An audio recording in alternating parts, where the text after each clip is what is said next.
திருக்குறுங்குடி நம்பியாற்றில் ஏற்பட்டுள்ள வெள்ளப்பெருக்கால் திருமலை நம்பிக்கோவிலுக்கு பக்தர்கள் செல்ல களக்காடு முன்னந்துறை புலிகள் காப்பக வனத்துறையினர் தடை விதித்துள்ளனர். இது குறித்த கூடுதல் விவரங்களோடு இணைகிறார் செய்தியாளர் பூபதிராஜ். வணக்கம் பூபதிராஜ், விவரங்கள். சுபா வணக்கம். அதாவது நெல்லை மாவட்டம் திருக்குறுங்குடி நம்பிக்கோவில் சுற்றுலா பகுதியில் இன்று காலை முதல் மழை பெய்து வருவதாலும் மேலும் நீர்வரத்து அதிகமாக இருப்பதாலும் கனமழைக்கு வாய்ப்புள்ளதாலும் களக்காடு முன்னந்துறை புலிகள் காப்பக வனத்துறையினர் நம்பிக்கோவிலுக்கு பக்தர்கள் செல்வதற்கு தடை விதித்தனர். அதாவது 108 வைணவ ஸ்தலங்களில் ஒன்றான திருக்குறுங்குடி திருமலை நம்பிக்கோவில் மேற்கு தொடர்ச்சி மலையடிவாரத்தில் அமைந்துள்ளது. இந்த கோவிலில் உள்ளூர் மட்டுமல்லாது வெளி மாவட்டங்கள் மற்றும் வெளி மாநிலங்களில் இருந்தும் ஏராளமான பக்தர்கள் வருவார்கள்.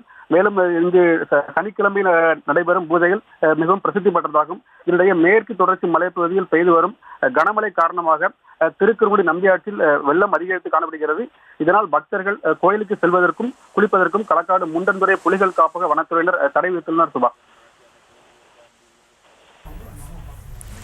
விவரங்களுக்கு நன்றி பூபதிராஜ். செய்திகளை உடனுக்குடனும் துல்லியமாகவும் தெரிந்து கொள்ள சப்ஸ்கிரைப் பண்ணுங்க.